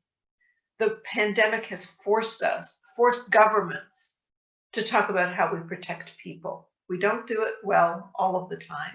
As Suzanne pointed out, there's sex workers and all sorts of undocumented migrant workers that we don't protect. But this is in the course of my 35-year career as an economist, I have never heard such vibrant conversation about what the economy is for and what governments are for. and what it is we're trying to create together. And maybe childcare is part of it, maybe it isn't, but my God, we have an opportunity to change the world. And I know each one of you is doing your own version of exactly that. Thank you very much, Armine. Sarah, I'd like to direct that question to you now about practical nuts and bolts steps. Okay, I'm gonna get real practical. I guess what we've been doing since March was focusing on people with disabilities in our city who weren't able to leave home to go to the grocery store because they were immunocompromised. So like I said in the beginning, Hamilton has the largest density of disabled people in the province. So very quickly, we launched a mutual aid project in Hamilton to get food to people's doors for free. So that developed over the course of like 6 months into this ginormous machine with 200 volunteers that were split up into cohorts that would get COVID tested in between, and delivering thousands of food packages worth of food, like a week worth of food to people over since March. And so we took a break in August because a lot of us burnt out. It was a bunch of like racialized, Black, disabled people, students, building out the system, right? And figuring out the sanitation process and figuring out a free space to work out of. But very quickly we learned that we needed to reopen because it wasn't just disabled people. Like everybody was accessing this service because of the ways in which we weren't IDing people or like forcing people to prove need. People could request as many times as they needed to. There was a sense of freedom that's not really found in our traditional neoliberal versions of what, food and giving out food looks like in this idea of food banks. So that's kind of what we've been doing in the short term to address poverty in that way and support. We've also been very involved in encampment support here in Hamilton. Like in many cities across the country right now, our municipal government has been forcing encampments to tear down and physically going into tear down. And so what our role looks like on the ground is going to de-escalate and providing tents and just making sure that we're able to support people and protect people and making sure that the police aren't harming people in our city. And we saw things like police saying things like or the city actually pressuring police to say things like, let's try to get these people on a form, which is under the Mental Health Act, so that they could be forcibly removed if they didn't want to physically get up and leave. So we've kind of been focused on protecting people in that way. We sent a truckload of supplies to land back, and we're going to be going back again on the weekend with another truck full of supplies and to support on the ground. I think for me, a way forward in terms of a caring economy is to not just talk about it, but to show people the way, to show people that if the state's not providing for the people on the margins, how can we do it ourselves? And how can we build leadership capacity in people in our direct communities to do that? And so that looks like tapping into a volunteer base that's like nonpartisan, but that are learning about what we mean when we say we keep each other safe, that we don't believe in policing. Like in a way, we're radicalizing a whole base of Hamiltonians that really didn't talk about this stuff, that came in thinking it was charity work, and then really learning about the politics behind mutual aid and what it means to provide for each other. Before George Floyd, before March, like this wasn't a population in terms of the volunteer base that you could really talk about policing with. Like people were telling us, oh, we delivered food to this household, should we call CAS? Like, but now like we've come so far in to say that like people are understanding what we're talking about when we're saying that people, disabled people, Black people, queer people, sex workers, a lot of people who are left out when we talk about who deserves care need to be protected. In the long term, what we're hoping to do, and what I'm hoping that people on this call would be able to support with, is we have a meeting on November 11th to talk about what it would look like to talk about a just recovery that centers disabled people. So when you're talking about medical assistance in dying, when you're talking about the legislated poverty of disabled people in this country and a way forward, how do we actually have these conversations in a way that is saying, hey, okay, like let's talk about like nationalizing long-term care homes and supporting people in ways that are not what we're doing right now. So we're having a meeting. It's a cross-Canada meeting. It's open to anybody to sort of brainstorm what a just recovery could look like in Canada that centers disabled people. That is going to be on, November 4th. So that's, no, November 11th, at 2 p.m. So that's next week. Anybody who's interested can definitely come out. And if you want to learn more about our mutual aid work, I'm posting a short documentary here in the chat for y'all to watch.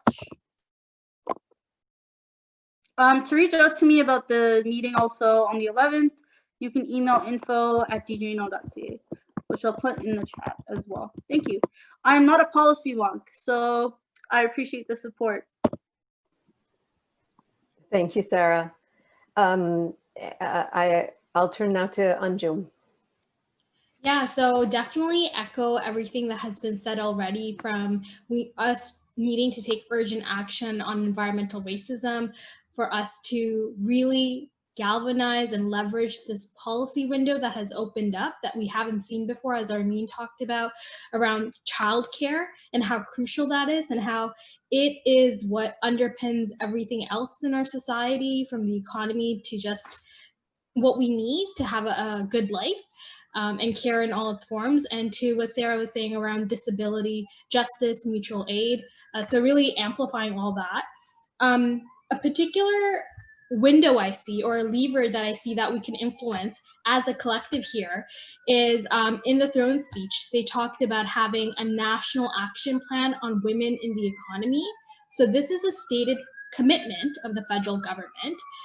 How can we leverage this so it actually is the vehicle for the things we want to see, from everything from investing in women majority sectors, to talking about reskilling and job pivots, to childcare, to thinking about, what Sarah and Armine were talking about, where we are seeing in real time before our very eyes that shift, that change in one economic system to the other, and we're living through history, as many have talked about. I see that as a potential influencing point. And so right now, in the throne speech, they talk a lot also about a diverse task force informing what happens with that action plan. So we actually don't have clarity right now who will be on this task force. How will that be decided? Where will it sit? So I think as a collective, if we can generate what we want to see in terms of directions, we can tell the government what we need. And I think, during this time, one thing I've been struck by is that, people from coast to coast to coast, but people who perhaps don't work in the spaces that we work in or operate in the spaces we operate in, I think have finally realized that we are truly interconnected, right?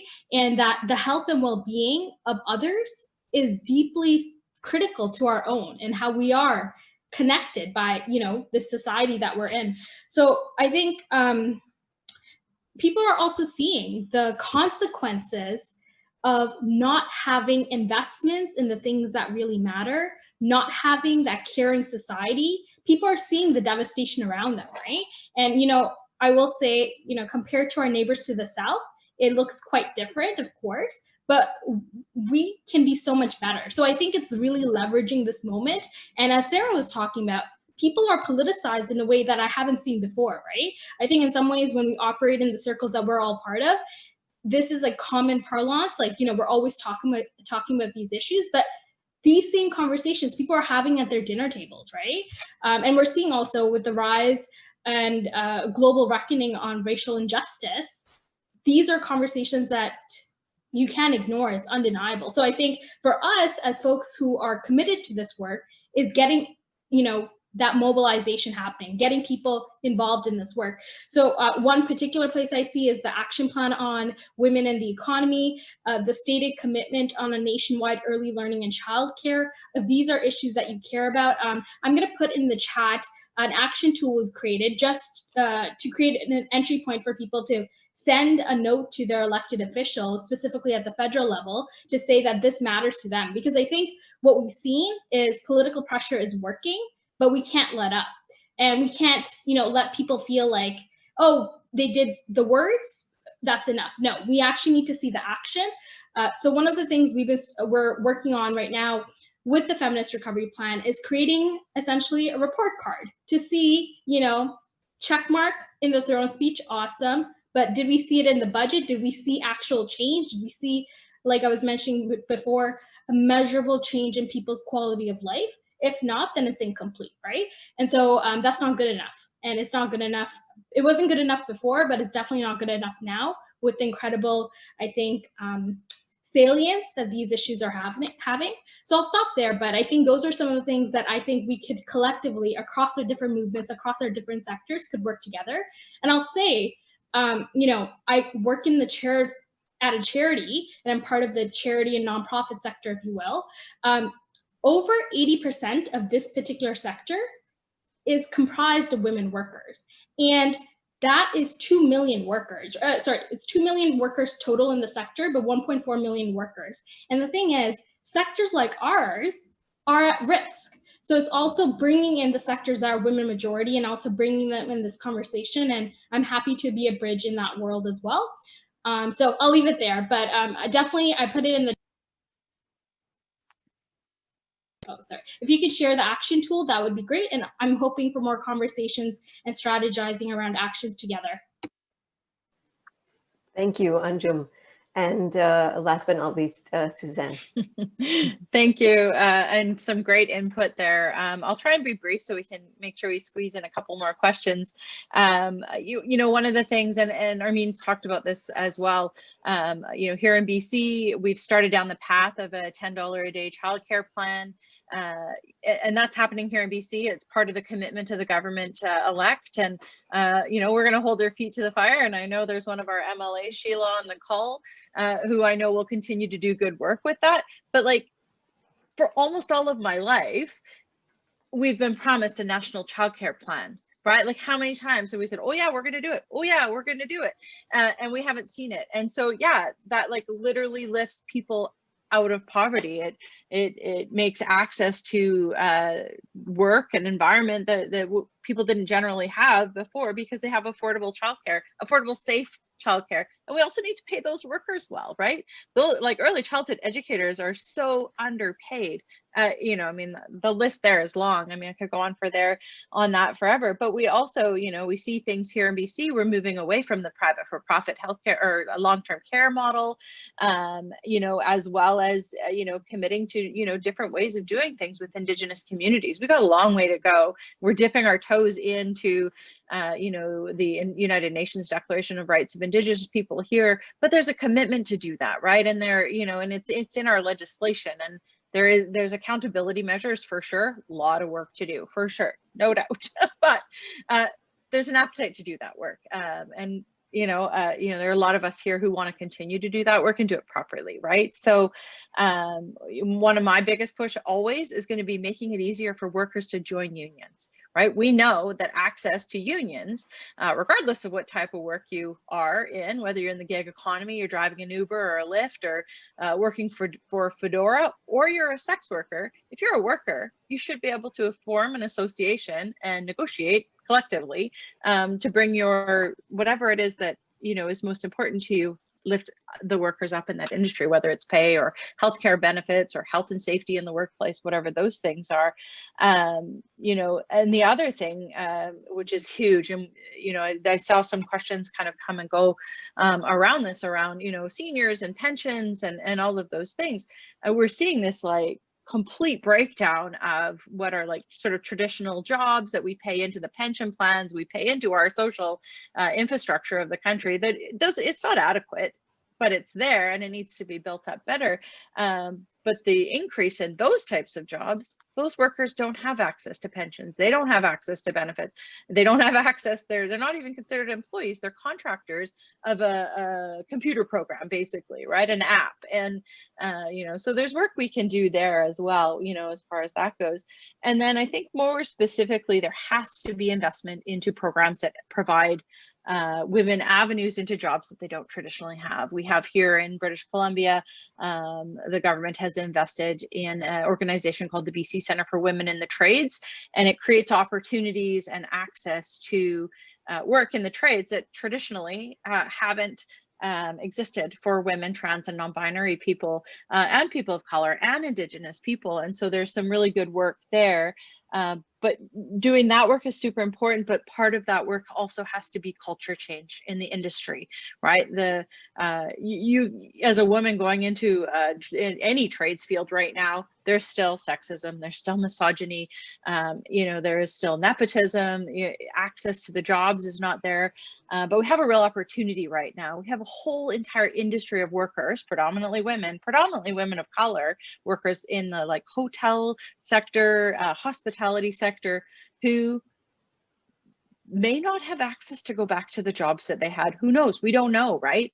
There's lots of people out of work, but there's an opportunity. There's lots of jobs, and there should be government investment into infrastructure, right? Roads, highways, schools, hospitals, all of those things. Those jobs should be accessible, through community benefit agreements, through community partnerships, and they should benefit the communities that they're being done in.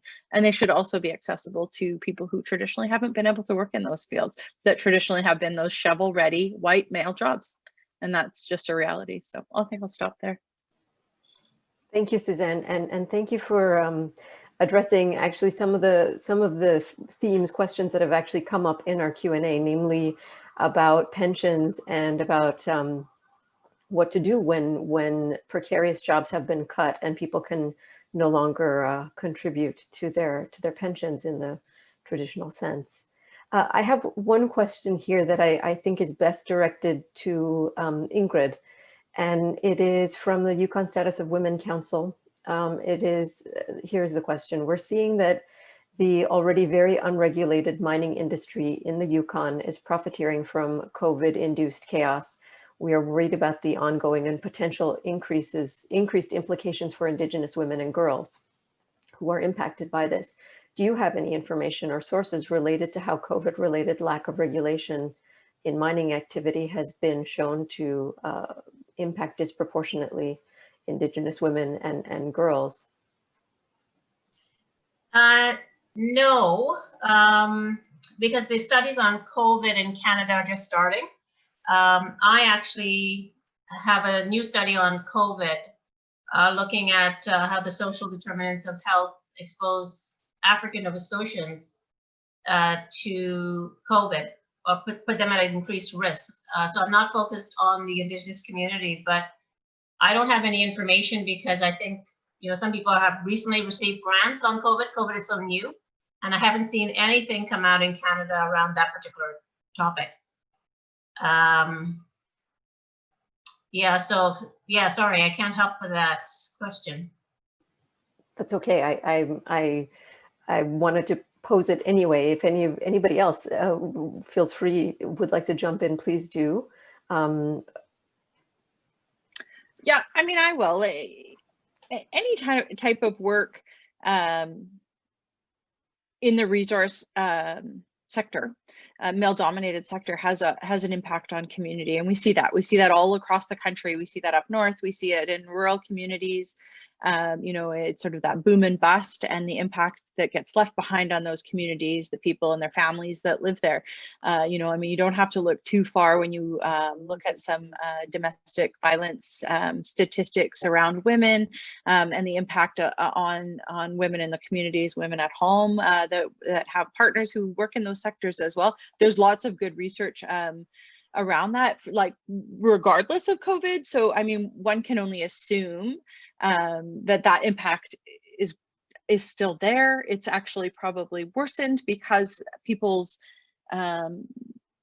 need to do whatever it takes to survive is larger, right? And so they're doing whatever they have to do, whether that means working in the sex industry, living in an abusive situation, not being able to get out of an abusive situation. Like we know from early on in the COVID days that the impact of that we know it's fact, right? We saw that with the Battered Women's Support Services here in Vancouver, did a lot of work and talk around that, and just trying to provide access to resources where, when we were all shut down, right? What do you do when the shelters are closed down? What do you do when all the workers who normally are on the other end of a phone to try and help someone access resources are trying to figure out how to work through COVID and all of that? So, I expect we'll see some pretty harsh, drastic data come out of this. Well, we need to have an appetite of government to actually collect that data.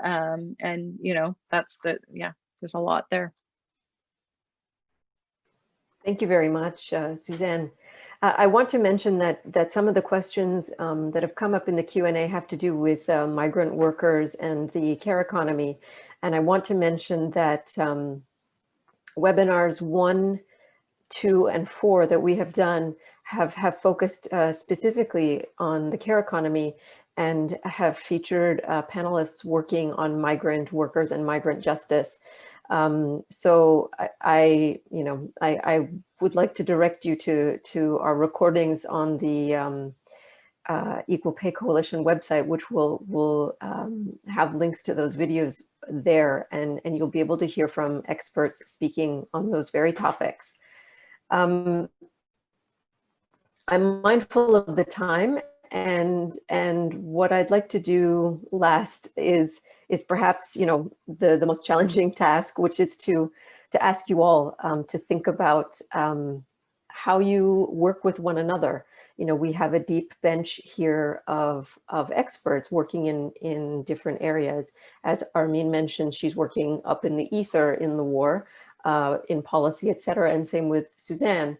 Anjum is somewhere in the middle, straddling both on the ground and policy.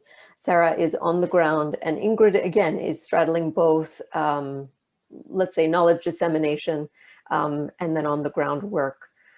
So I'd like to hear from each of you how you speak to each other. I mean, it's very easy to become siloed in each of our domains and fields. And perhaps you could discuss how you would like to connect with others and how you feel it would be best for others to connect with you. You know, I think about Suzanne on the one hand, who talks about labor rights, and Sarah, who, you know, you mentioned the very sort of problematic framework that we have in a neoliberal society, which is to equate work with worth. So where do we meet in the middle on those issues? I mean, all of you have been speaking very well about minoritized people, whether that is minoritized by ability, by race, by gender, by orientation, by class, etc. So that's one way in which you are all certainly you know, speaking to one another. What are some of these other ways? I'll start with Anjum, then we go to Sarah, then Ingrid, Suzanne, and Armine. Anjum. Yeah, so I think what this crisis has shown us in a very real way is that all of these struggles are interconnected, and we can't move forward unless we actually, you know, really do that work of not leaving anyone behind. That means when we're talking about gender equity, we don't forget racial justice. We don't forget disability justice. We don't forget classism, right? All of these struggles are interconnected. And in fact, it's a corrosive factor. If we actually move forward without, you know, addressing all of these intersections, we actually end up hurting ourselves, right? And we might get back into the same position we are in currently, where we are seeing that that lack of sustainability of the future, that just future we want. So I think one of the ways that we could move forward is around thinking about public policy in a different way. Oftentimes, and I'll share this from the work that we do. So our tagline right now in celebration of our anniversary this year and just moving forward is national advocacy, community action. And inherently in that work and the way we're trying to do our work is that there needs to be a feedback loop. But more than that, we actually need to be thinking about these issues as we build our systems. Because, you know, Sarah and Suzanne have talked about, for example, the challenges when systems are built and then after the fact, we realize they are not working for people. And then we make, you know, adjustments, but that's what we're doing, right? We're tinkering on the margins, we're adjusting. We're not actually doing that deep systemic work that we need to create. So I think practically speaking, some of the things that we've been pushing for is around what the government has adopted pre-pandemic, but we haven't really seen it post-pandemic, which is an intersectional gender-based lens on policies as they come out, an equity lens on policies as they come out. So it's not an afterthought. It's not, oh, okay, sorry, we didn't realize that this policy does not work for, this aspect of society or this, equity-seeking group. We need to be doing that work from the get-go. I think the challenge right now, and perhaps what we'll hear back is, we're in a crisis. We don't know how to kind of do this all at the same time, but it actually creates more work later on. So I think that's one step forward, just even having that lens as we're developing policies and responses moving forward. And I think the second piece is, unfortunately, the communities who are most affected in this crisis are never at the decision-making table, analyzing and providing their input from the very beginning. So we have talked about, for example, in our plan, the importance of a gender equity advisory table. We see some promise now with this task force around this action plan, but for us, for that to be legitimate, is to really see that intersectional approach. And I would also add another layer to this, which is an intergenerational approach. Because when I think about, the decisions, both good and bad, moving forward, the consequences of this time, it will be felt for generations to come. And so we actually do need to see multiple generations at the table. And we don't always see that. And I think that is a missed opportunity. Thank you very much. Sarah. I think that ways to collaborate means interrogating the power and the access to resources that we do have. Like, a lot of us are thinking high level on this call, but what are the ways you as individuals have access to resources and information that can be downloaded to support the work that's happening on the ground for the people who don't have direct connections to nonprofits or organizations or university institutions? What resources do we have that we're willing to share to build power? And I think that's going to be entirely moving forward, because we're going to see more and more people get disenfranchised from university, from research organizations, from charities and nonprofits, from labor unions, right? And so how could we use the resources that we do have to share and build power on the ground? I think our work is not going anywhere unless we do that. So that's one thing. The second thing I would say in terms of how we collaborate would be, where does our work intersect? Like, I know we talk about intersectionality in very liberal ways in terms of like identities, right? Where identities intersect so that we can talk about how systems interact with us. But I'm interested in using intersectional ways to interrogate systems and how systems work together. So how can we, for example, on the question of like disability justice and labor, how can we work together, Suzanne, for example, to make sure that workers are understanding the politics behind identifying as disabled and what that means, right? There's very specific reasons why, at least in Ontario, WSID is not part of the Canada Health Act, right? And people are being attacked for being injured on the job, right? That's political. Those are political that are tied back to how people with disabilities are treated across the country overall. So how do we intersect the things that we care about to make sure we're building power on the ground, also in unions to act as issues collectively? So that's how I look at supporting each other. So what are your skill sets? What access to information do you have? So if you're good at policy, how are you using that to activate and support people on the ground who maybe don't have that sort of lens, but have lenses that could support your work, or you support them too? I think unless we do that, we're going to be working like hamsters on the wheel in our own separate silos. So I think we have to, it's about building relationships, right? And reaching out to each other and saying, this is what I care about, this is what you care about, and then we're really intersecting ways we can address power. Sorry, that was short. Thank you. No, thank you, Sarah. I actually think there was a bit of lag or distortion, at least for me, and then I saw in the chat for a couple of other people. I mean, I think we understood and heard your points, but just so you know, I think there was a bit of a lag sometimes. So the reactions may not have been in sync with where you wanted them to be. Okay, I'll turn now to Ingrid about connecting cross-sectorally, working across these silos. Yeah, I mean, I think that the solutions to every problem are interdisciplinary. And I've seen that through the work that I do through the Enrich project, where I mean, this is a different topic. It's more about partnering with different people. But when we talk about movements specifically, I see so many opportunities for the labor movement to connect to environmental racism on what I'm doing. I remember being invited by the Canadian Labour Congress in Ottawa last year to do a talk. They were very interested in, first of all, anti-Black racism. I think they were launching a new 5-year initiative to look at anti-Black racism and wanted to center environmental racism in that. So creating more awareness in unions, labor unions, you know, maybe through the Canadian Labour Congress, other associations like that, I think is key. Because I often feel that environmental racism gets left out of the conversation when we talk about anti-Black racism. Natural connection to the Black Lives Matter movement, but in Canada, the Black Lives Matter movement negates issues around environmental racism. In the United States, where that movement was founded, they have taken up the issue of environmental racism and climate change, but in Canada, it seems like the Black Lives Matter movement focuses solely on policing, which to me is a missed opportunity. Environmental racism is not just an Indigenous issue, it's a Black issue, at least in Nova Scotia.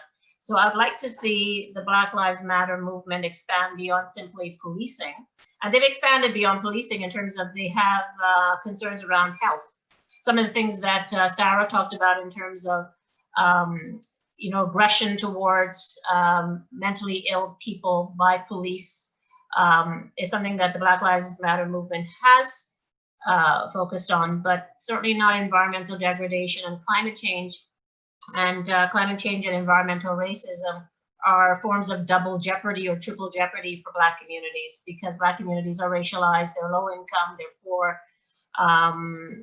and they in Nova Scotia live in out of the way places. So I see a connection there. Of course, there's a connection to climate change and climate justice specifically. Climate justice looks specifically at how low-income people, women, racialized people are disproportionately impacted by climate change. While everybody's impacted, your ability to survive and come back from and resist and fight against climate change is very much determined by your social standing.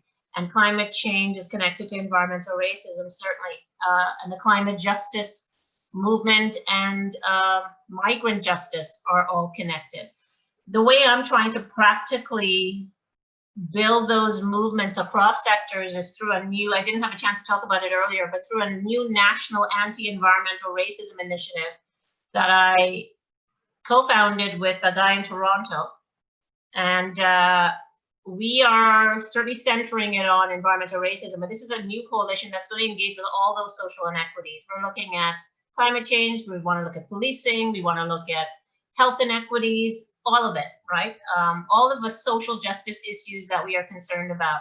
And we have brought on partners from different sectors, climate change activists, people in housing, soon to be people in policing, environmental racism. So this coalition that we're forming or have formed is actually going to do what we're discussing right now, is to look at the connections between all of those types of movement. And just to kind of respond to what Sarah said as well, provide supports. That's what we're doing. It's not to create more work for these organizations or to burden them. It's about how can we help you as this national anti-racism coalition, how can we support you in the work that you're doing? At some point when we have enough funding, it's also about providing funding as well to those groups that we have engaged who are coalition members, right? So yeah, I'm very excited about that, because that is kind of practically addressing the silos that we see ourselves in, but finding ways through our coalition to support people, whether it's supporting them financially through funding that we would get,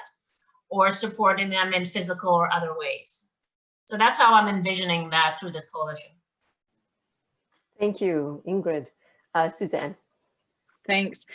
Great question. And I've been thinking about this a lot. And I'm always kind of thinking about it because in the labor movement, we are, we're an umbrella organization of many different unions who have many different ideas about what is most important and what is a priority and all of those things. And we're often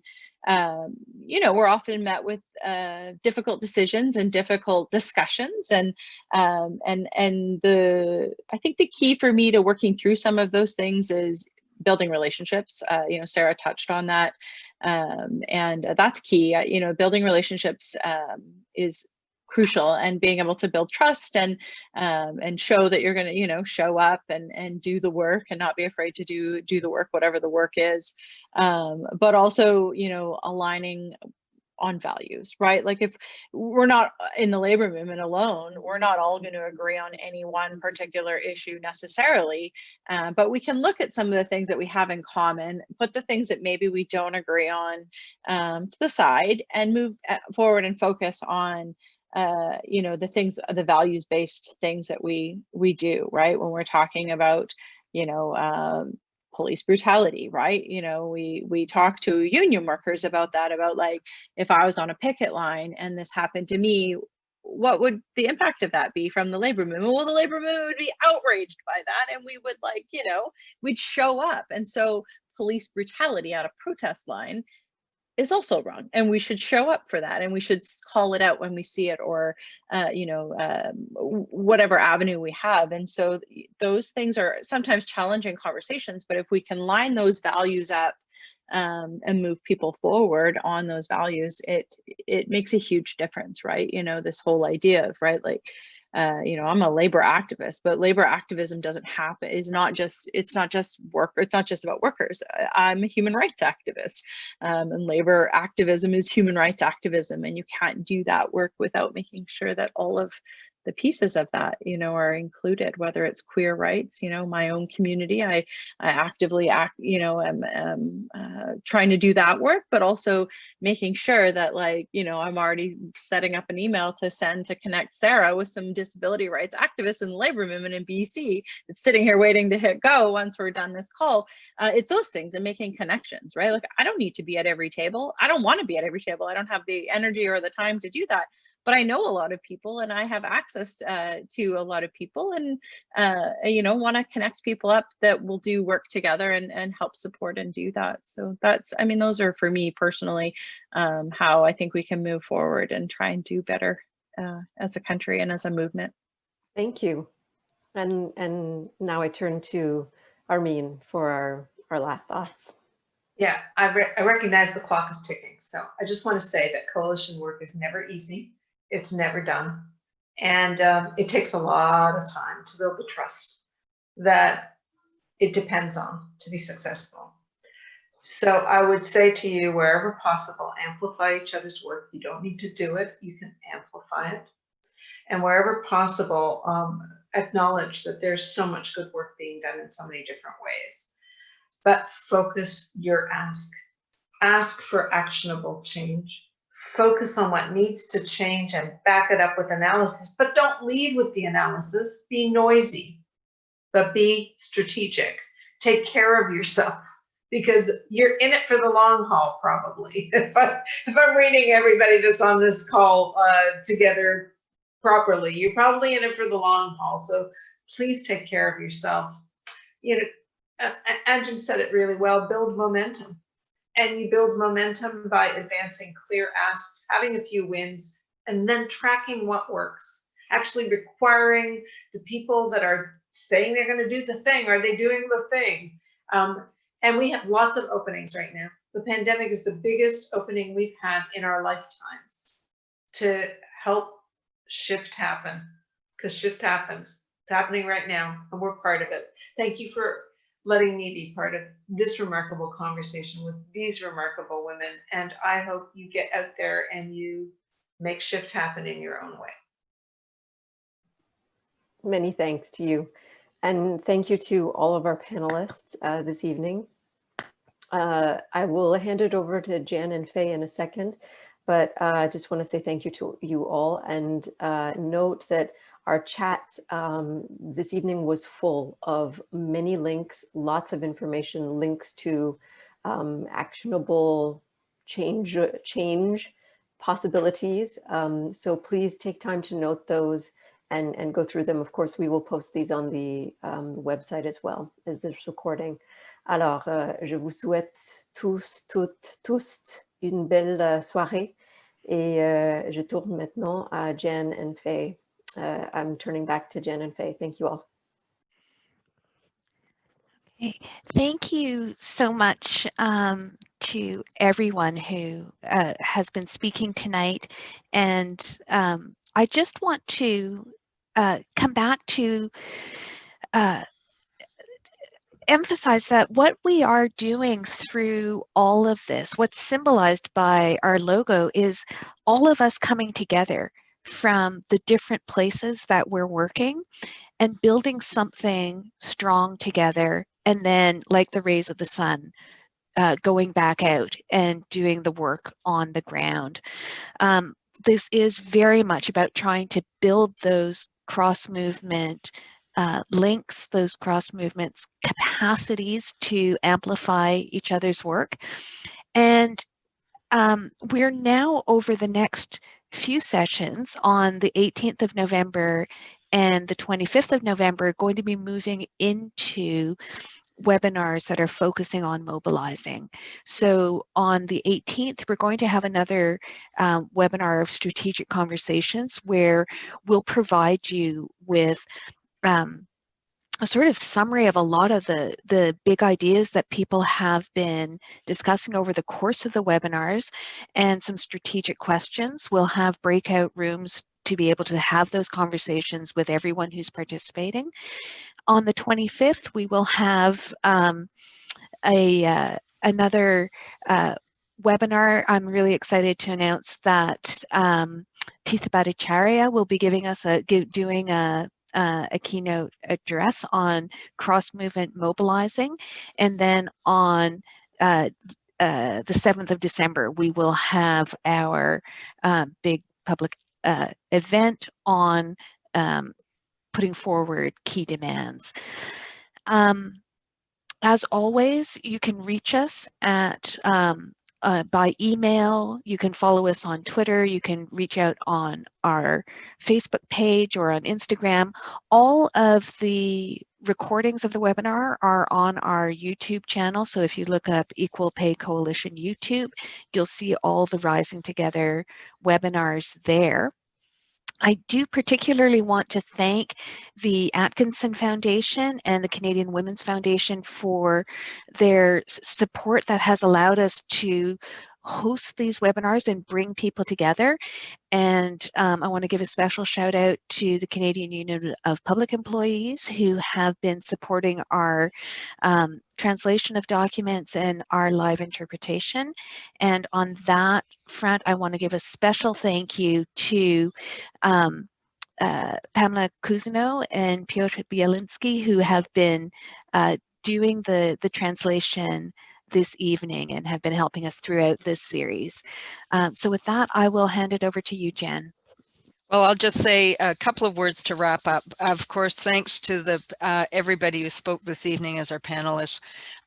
We had such a very rich discussion. It's on really thinking about this key strategic moment that we have and ways we can amplify each other's work and really build frankly, of a new economy, one that's just for women, recognizing women and all of their intersectional diversity. So, you know, it's, as Faye mentioned, we're heading towards a major rollout or a major event on December 7th.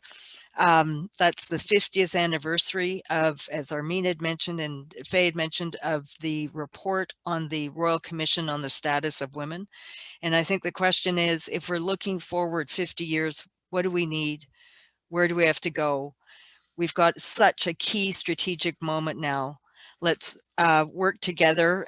We've had as I say, this evening's just been fantastic. So we hope to see you through the next number of sessions and on December 7th. So again, thank you everyone, and thanks to everybody who attended.